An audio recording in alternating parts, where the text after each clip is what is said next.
주님 감사합니다.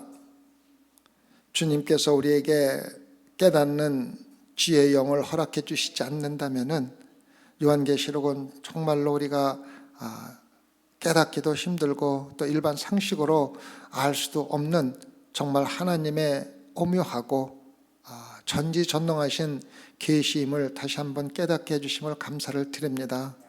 설사 우리가 잘못 이해하고 부족한 것이 있다 하더라도 하나님의 말씀이 잘못된 것이 아니요 우리의 지혜가 부족한 것을 깨닫고 하나님의 말씀을 더욱 깊이 묵상하고 성령의 도움으로 꼭 깨달을 수 있는 소망교회 성도들이 될 수 있도록 인도하여 주시옵소서.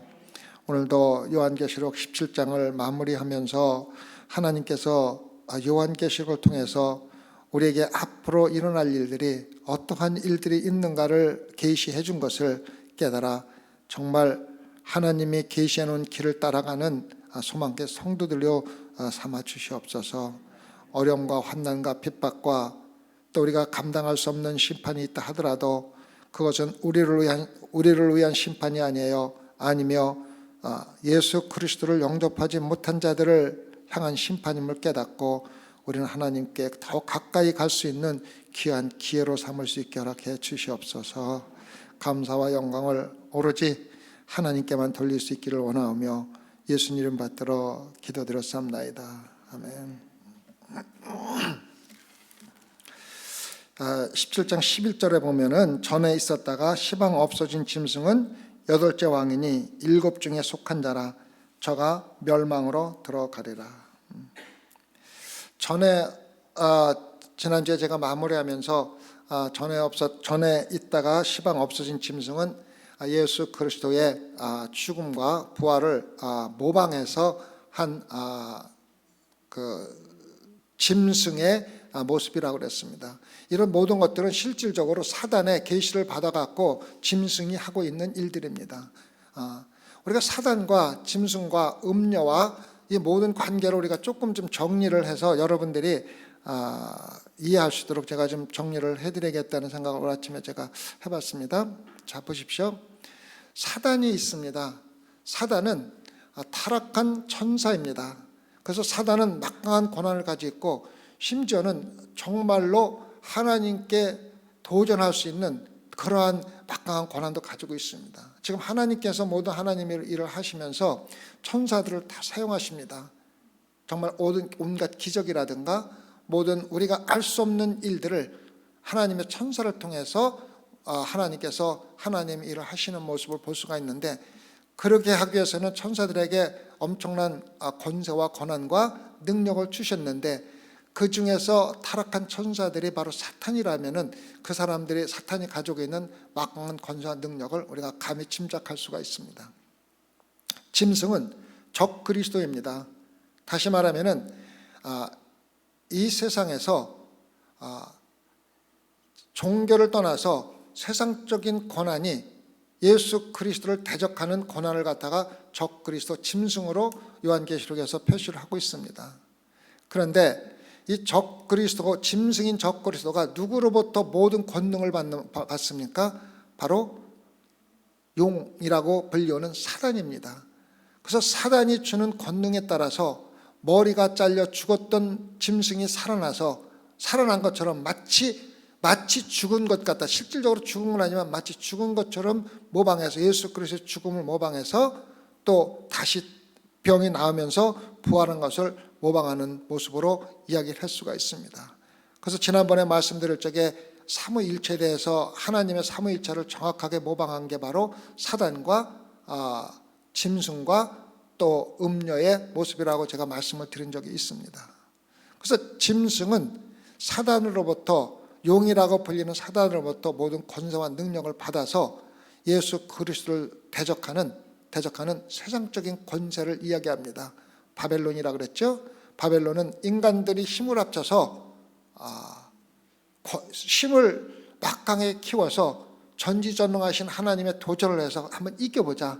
이것이 바로 적 그리스도이며 세계에서 단일 정부를 세워서 단일 국가를 세워서 모든 왕들과 모든 지도자들을 모아서 단일 국가로 막강한 나라를 세워서 하나님을 대적하겠다는 계획이 바로 적그리스도의 계획입니다. 그 다음에 또 하나는 음녀입니다. 음녀는 거짓 선지자들로 이루어진 실질적으로 종교 일원화가 된 세계적으로 단일 종교를 이루어서 그 단일 종교의 지도자를 뽑아서 그 지도자로 하여금 종교인을 대표하도록 만든 것이 바로 음녀입니다.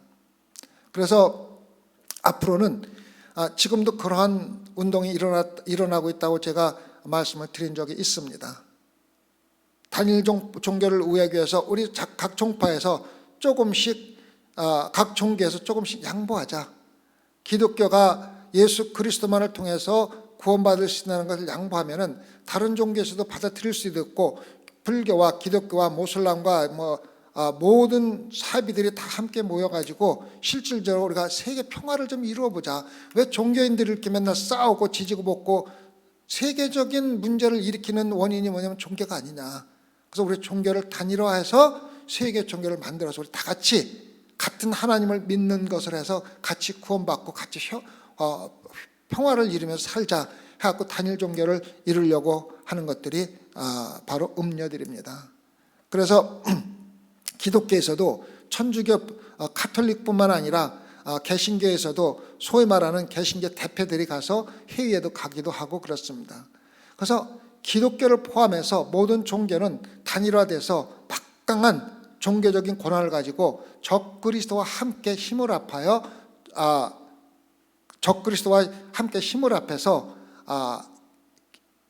하나님을 대적하려고 하는 그 무리들입니다. 그래서 실질적으로 기독교는 완전히 타락한 사이비 거짓 선지자들로 가득 차게 되며 그 사람들을 중심으로 해서 단일 종교를 하는데 합세하게 되고, 거기에 동조하지 않는 사람들이 여기서 소위 말하는 14절에 나오는 부르심을 입고 빼심을 얻고 진실한 자들만 남는 겁니다. 그래서 실질적으로 예수 그리스도로부터 부르심을 입고 빼심을 얻고 진실한 사람들은 몇 명 안 된다는 것입니다.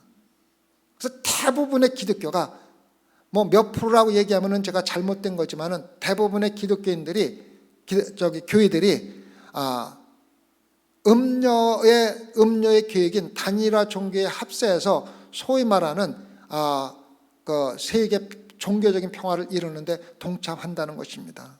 거기에 주도적인 역할을 하는 그 단체가 카톨릭의 교황이 될 수도 있다는 겁니다. 그거는 성경에 구체적으로 나오진 않았지만은 학자들이 그렇게 이야기를 합니다. 하여튼 세계 단일화 종교가 반드시 일어나고 거기에 지도자가 나와갖고 음녀의 역할을 하게 된다는 겁니다. 근데 적그리스도가 볼 적에 단일 종교가 이루어지면서 종교계에서 똑같은 권한을 가지고 적그리스도와 똑같은 권한을 가지려고 노력을 하고, 정치적인 권력과 세상의 물질적인 풍요함과 모든 것을 함께 누리려고 하니까 적그리스도가 하는 일이 뭡니까? 종교를 완전히 없애버리는 겁니다. 그것이 어디에 나오냐면은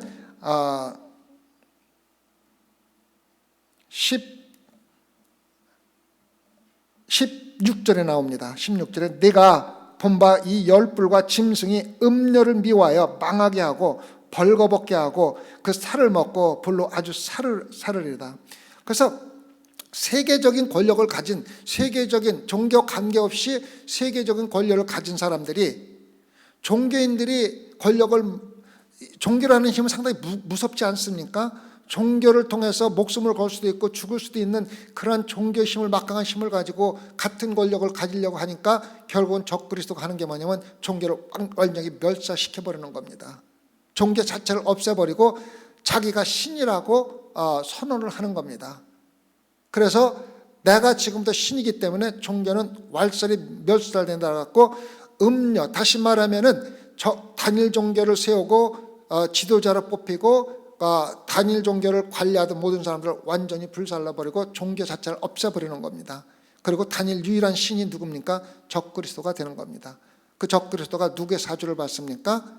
자기를 보조하는 열왕들, 실질적으로 연합국가, 통합국가를 국가, 각 지역을 대표하는 사람들과 함께 해가지고 적 종교 자체를 없애버리는 겁니다. 그리고 적그리스도 대표가 신이 되는 겁니다. 그래가지고 바로 예수 그리스도를 대적하는 모습이며, 그것이 바로 아메게돈 전쟁으로 이어지고, 그래서 여기서 보면은 11절에 보면은 시방 없어진 짐승은 8째 왕이니 7 중에 속한 자라 저가 멸망으로 들어가리라. 그래서 7째 왕이면서도 8째 왕이라고 설명이 됩니다. 자, 이것을 어떻게 설명할까를 제가 각 해석과 주석을 여러 가지 수십 개를 봤는데 그렇게 시원스럽게 해석해 놓은 부분이 별로 없습니다. 그런데 제가 종합적으로 다 해석한 그 결과는 뭐냐면은, 자 보십시오. 적그리스도가 마지막 왕은 적그리스도입니다. 그래서 7번째 왕으로 적그리스도가 왕이 되는데, 실질적으로 왕의 권한이 누구하고 나누어지느냐면은 다시 말하면 종교, 단일 종교 지도자와 함께 나누어지게 됩니다. 나누어지는데 그 권력을 나누다가 적그리스도가 마침내 음녀라는 단일 종교를 완전히 멸사시키고 자기가 신으로 마침내 왕으로 등록하는 것이 바로 실질적으로는 7번째 왕이지만은 8번째 왕으로 나타나는 것으로 보인다는 것입니다. 그래서 실질적으로 적그리스도가 7번째 왕이 되면서도 음녀라는 단일 종교의 권위를 완전히 없애고 단일 신으로 나타나면서 세계를 다스리면서 8번째 왕의 상징으로 나타나는 것이 바로 8번째 왕이면서 7째 왕으로 나타나는 적그리스도가 된다는 것을 제가 볼 적에 가장 합당한 해석이 된다는 걸 깨달을 수가 있습니다. 어쨌든 적그리스도가 모든 나라를 다스리면서 이제는 종교 자체를 없애버리고 마지막 전쟁에 오는 모습이 뭐냐면 아마겟돈 전쟁에 오는 모습으로 나타나는 것입니다. 그래서 11절에 보면은 전에 있었다가 시방 없어진 짐승은, 13장에 보면 짐승이 사단의 사주를 받아갖고 마치 죽었던 같이 되었다가 다시 살아나서 예수 그리스도의 죽음과 부활을 모방하면서 전적으로 삼위일체를 모방하고, 여기서 나오는 것이 말하면 없었다가 시방 없어진 짐승, 그 짐승이 다시 나와서 8번째 왕이니 7 중에 속한 자라 저가 멸망으로 들어가리라. 그렇게 모든 종교를 없애고 적그리스도가 단일 신으로 나타나서 적을 대적을 하지만 결국 예수 그리스도의 그 권위하에 모든 것이 멸망하는 걸 갖다가 우리에게 설명해 주는 겁니다. 그래서 우리에게는 소망이 있는 겁니다. 이 세상에서 적그리스도가 엄청난 권력과 부를 가지고 종교인들과 통합해서 많은 권력을 가지고 승리하는 것 같이 보이고, 기독교인들은 막 죽어가는 것 같고 쫄아드는 것 같고 몇 명 안 되는 것 같지만은 결국 승리하는데, 누가 승리하느냐 하면은 어린 양 예수 그리스도가 승리를 한다는 것입니다. 근데 예수 그리스도, 어린 양 예수 그리스도가 승리하는 데는 꼭 따라가는 사람이 있는데, 누구냐면 바로 부르심을 입고 빼심을 얻고 진실한 자들이 항상 예수 그리스도 어린 양과 함께 따라간다는 것입니다. 그래서 여러분과 저에게는 지금 세상 돌아가는 것이 아무리 적그리스도들이 승리하는 것 같고 이슬람, 모슬람 모든 종교들이 와서 테러를 하고 뭐를 하고 모든 것이 승리하고 점령하는 것 같고 물질적으로 풍부하게 노는 것 같지만은, 실질적으로 그 뒤에서 조정하는 사람들은 하나님이라는 것을 우리에게 이야기해 주고 있는 것입니다. 12절 보면 내가 보던 10뿔은 10왕이니 아직 나라를 얻지 못했으나 다만 짐승으로 더불어 임금처럼 권세를 일시 동안 받으리라. 저희가 한 뜻을 가지고 자기의 권능과 능력과 권세를 짐승에게 주더라. 그렇게 모든 것을 하면서 이어가고 있는 것 같지만은 모든 것은 뒤에서 하나님께서 조정하고 있다는 것을 우리에게 이야기해 주고 있습니다. 그래서 저희가 한 뜻을 가지고 자기의 권능과 모든 왕들이 한 뜻을 가지고 적그리스도의 대표를 갖다 모아준다는 것은 앞으로 이 세계는 반드시 하나로 종교를 떠나서 하나의 나라로 통합된다는 것을 우리가 알 수가 있습니다.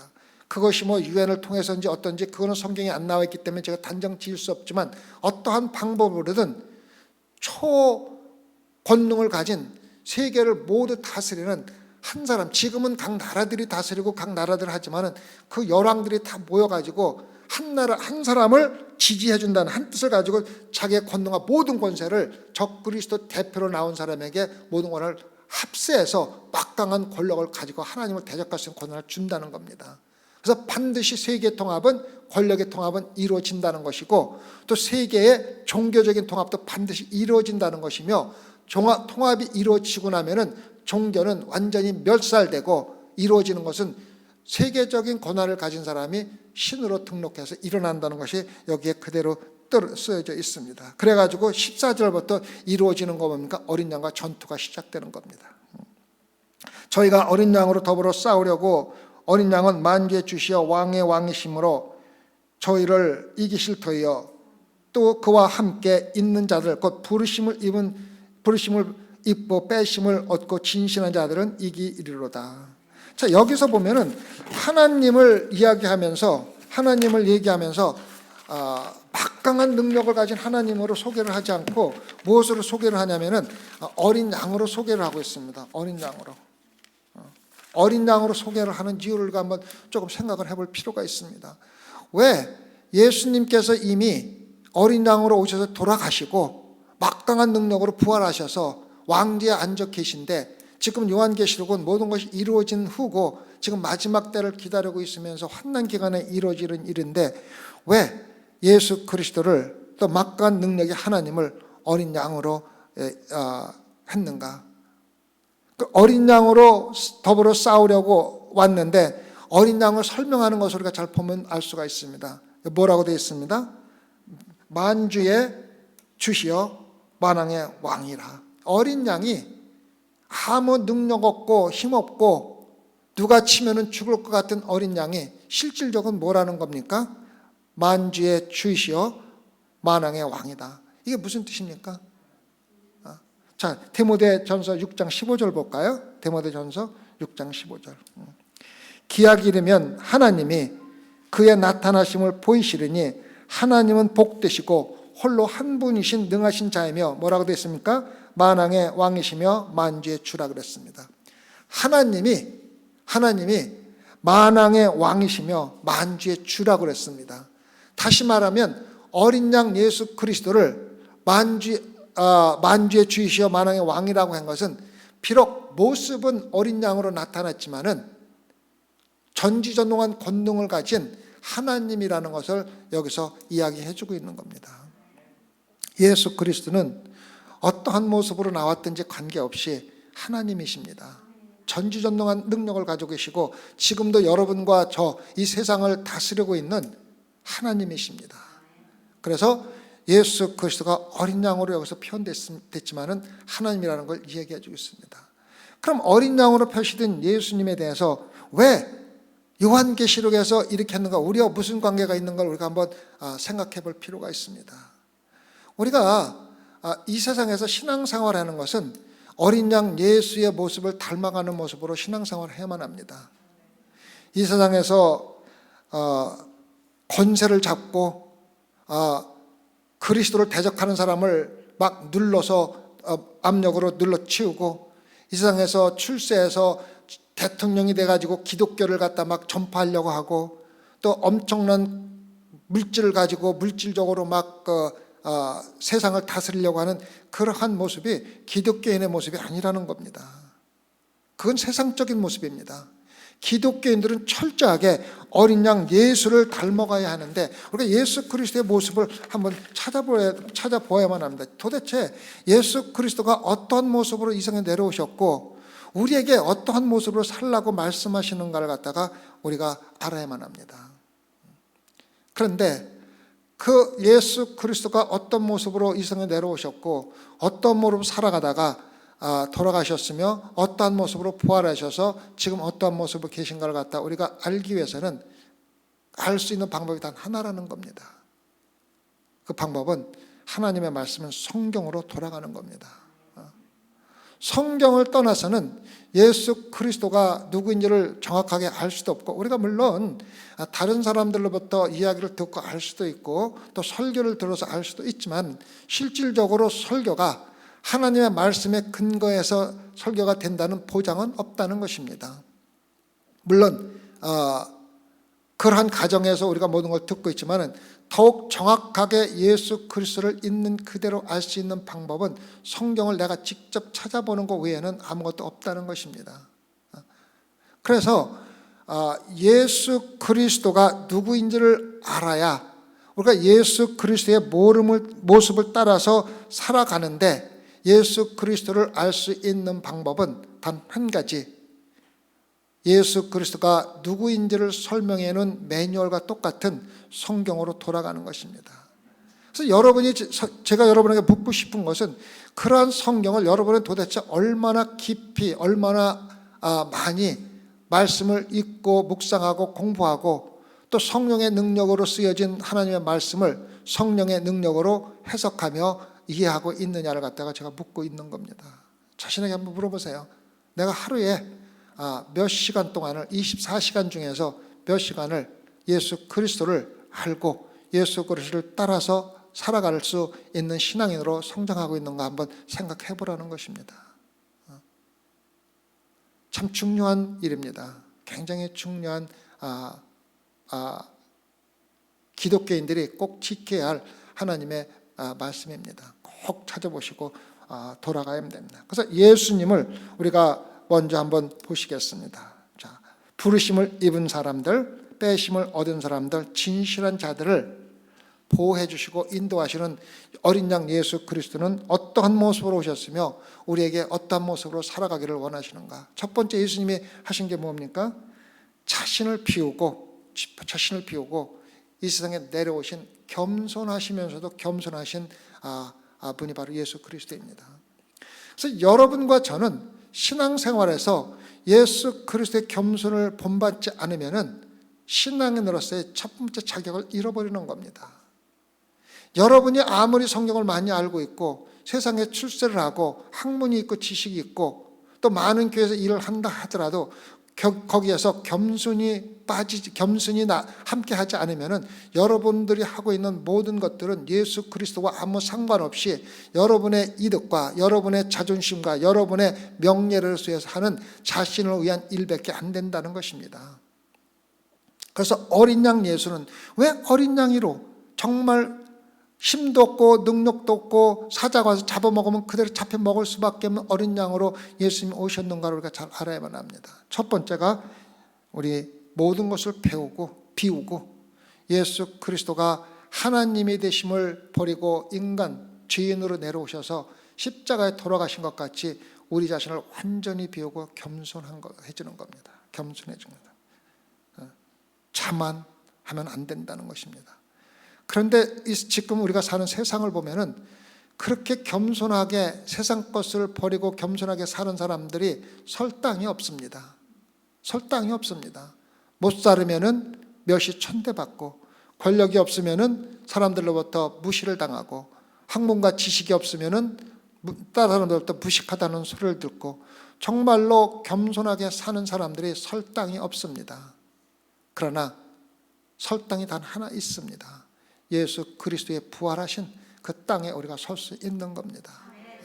그래서 여러분이 세상에서 멸시와 조롱과 천대를 받다 하더라도 예수 그리스도를 닮아서 겸손한 결과로 여러분이 멸시와 천대와 무시를 당한다 할지라도 우리가 예수 그리스도의 부활의 땅에 굳건하게 서 있기만 하면은 우리는 그러한 모든 것들이 나에게는 아무 상관도 없는 세상의 것들로 보일 수가 있다는 것입니다. 첫 번째 예수를 닮아가는 것은 예수 그리스도가 십자가에 돌아가시고 하나님이면서 인간으로는 겸손을 닮아야 합니다. 그 다음에는 예수 그리스도는 자신을 이 세상에 내려오셔서 자신을 위해서 한 것이 하나도 없습니다. 100% 여러분과 저를 위해서 모든 것을 행하시다가 십자가에 돌아가신 겁니다. 심지어는 십자가에 돌아가시는 그 모습도 여러분과 저를 얼마만큼 사랑하시는지를 보여주기 위해서 기꺼이 십자가에서 자진해서 돌아가신 분이 예수 그리스도입니다. 자기의 행복이나 자기의 권위나 자기의 어떠한 것을 이득을 추구하지 않았습니다. 여러분과 저는 신앙생활할 적에 나의 행복, 나의 이득, 나의 어떠한 것이 들어가면은 예수 그리스도를 닮는 신앙생활이 아닙니다.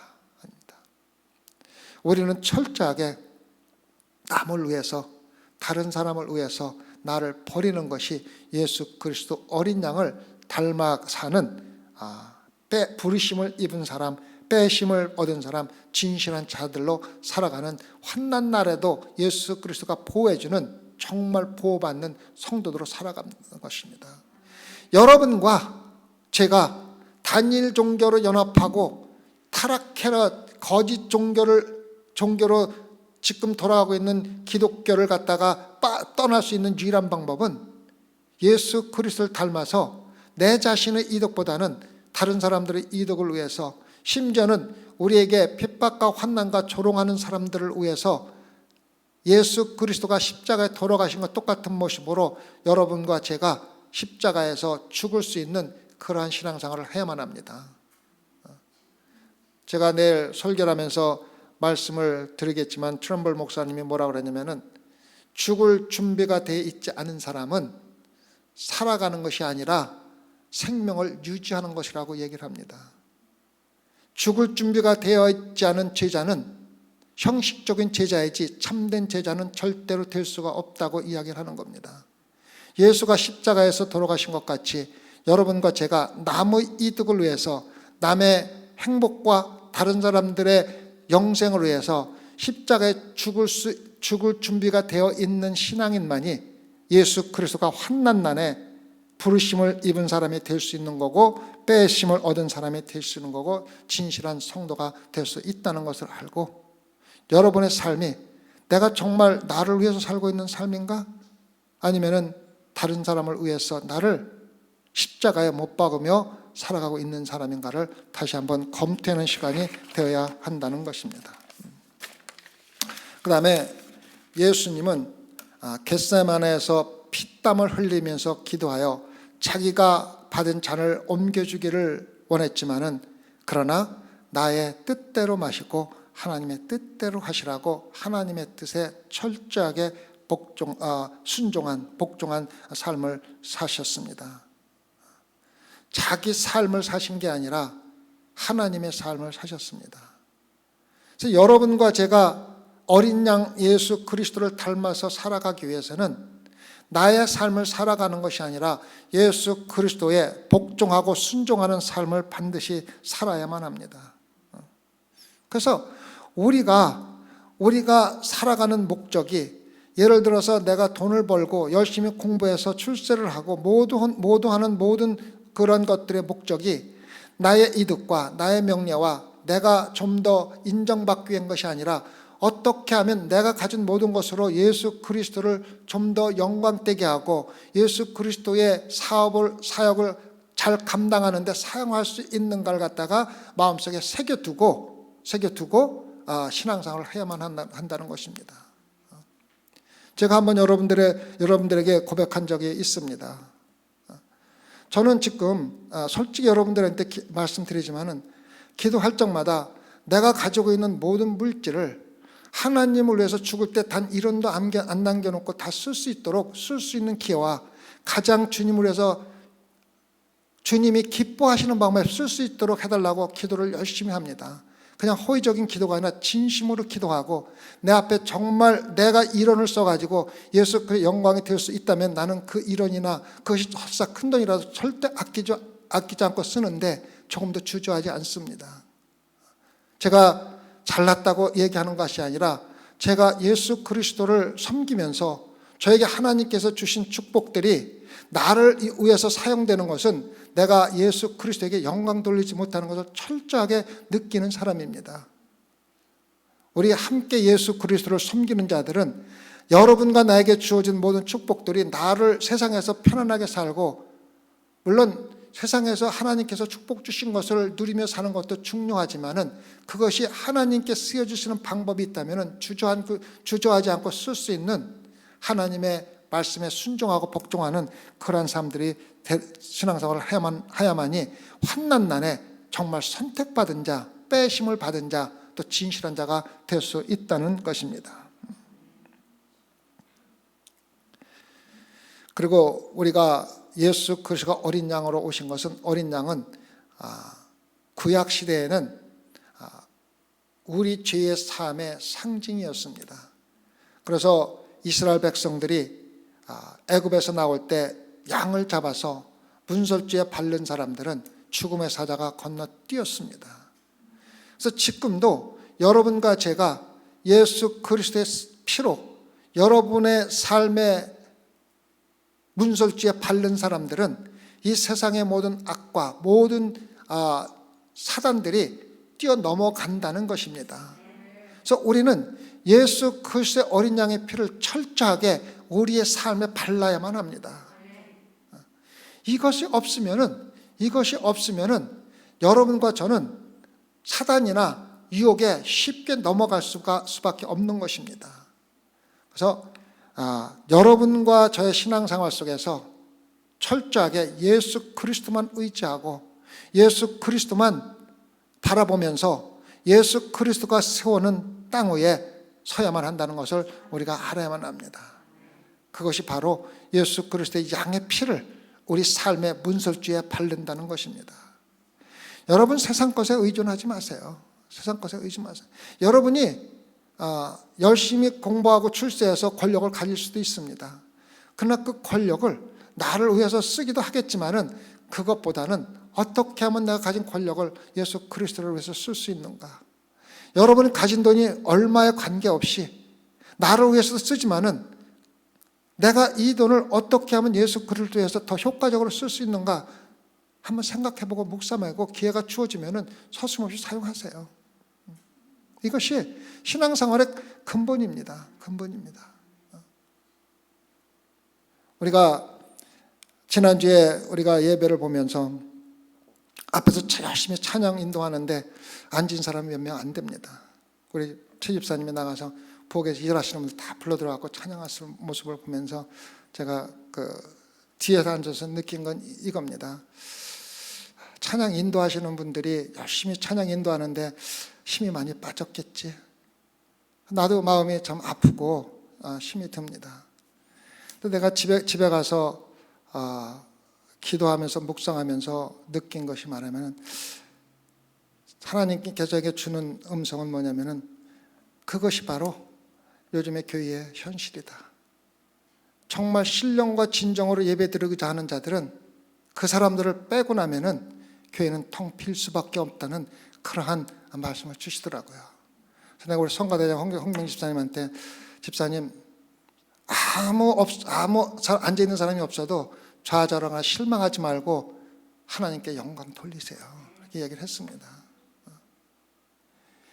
여러분, 예배 드리러 교회 나와서 예배 드려서 찬양하고 경배할 시간에 다른 일을 하고 또 늦게 하고 하는 것은 하나님께 신령과 진정으로 예배 드리는 마음이 전혀 없는 사람들입니다. 그런 사람 앉혀놓고 하나님께 찬양하는 것보다는 그런 사람도 없는 상황에서 정말 신령과 진정으로 예배 드리기를 원하는 사람만 앉혀놓고 찬양하는 것이 차라리 한 명이라도 좋고 두 명이라도 그것이 다 하나님께 더 큰 영광이지, 드릴 마음도 없는 사람도 억지로 갖다 앉혀놓고 사람 많다고 기분 좋게 찬양하고 인도하는 거, 그것도 사탄의 역사입니다. 앞으로 우리 찬양 인도하시는 분들 앞에서 찬양할 때 아무 없어도 상관하지 마시고 하나님께 찬양 올리세요. 그것이 교회의 현실이라는 것을 깨달으면 됩니다. 신령과 진정으로 예배드리기 위해서 교회 나가는 사람들이 거의 없다는 것을 우리에게 이야기해 주는 현실입니다. 배워야 합니다. 우리가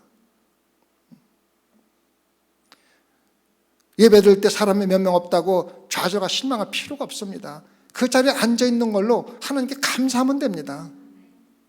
요즘 현실이 아까도 얘기했지만 단일 종교가 일어나기 위해서는 제일 먼저 일어나는 게 교회 목사들이나 교회 지도자들이 타락하는 겁니다. 타락할 수밖에 없습니다. 왜? 단일 종교로 연합하는데 동참하기 위해서는 그것이 바로 요구되는 첫 번째 조건이라는 것을 우리가 알아야만 합니다.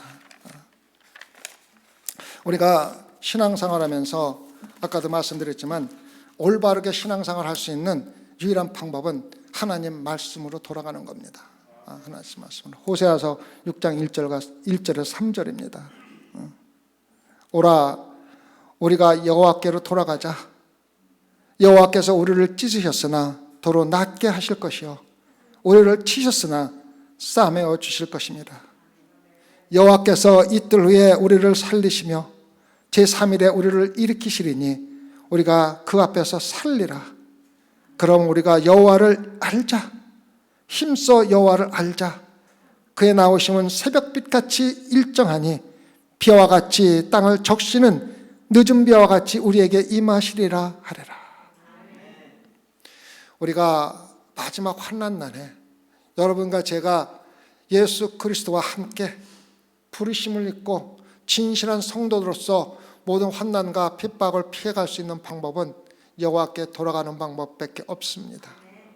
여호와가 우리를 이틀까지는 죽인다 할지라도 3일에 반드시 살려주실 것이며 예수 그리스도 하나님은 정말로 땅을 적시는 늦은 비와 같이 우리에게 임하실 것입니다.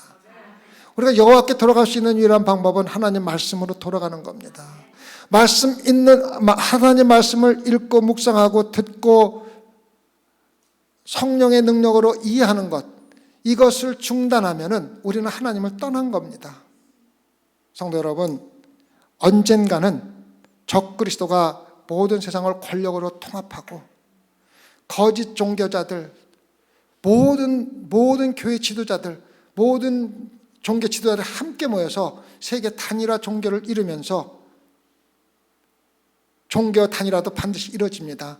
그러나 그 종교 단일화는 오래가지 않아서 적그리스도에게 패망하게 되고 완전히 멸망하게 되고 인간의 능력으로 세운 적그리스도가 하나님의 대접을 받으면서 예수 그리스도를 대적하는 마지막 아마게돈 전쟁이 반드시 일어납니다. 그러나 거기서 살아남을 수 있는 자들은 어린 양 예수 그리스도께서 택하고 부르심을 하고 또 진실한 자들만이 살아남을 수 있는데 그 유일한 방법은 예수 그리스도와 함께 예수 그리스도의 모습으로 살아가는 겁니다.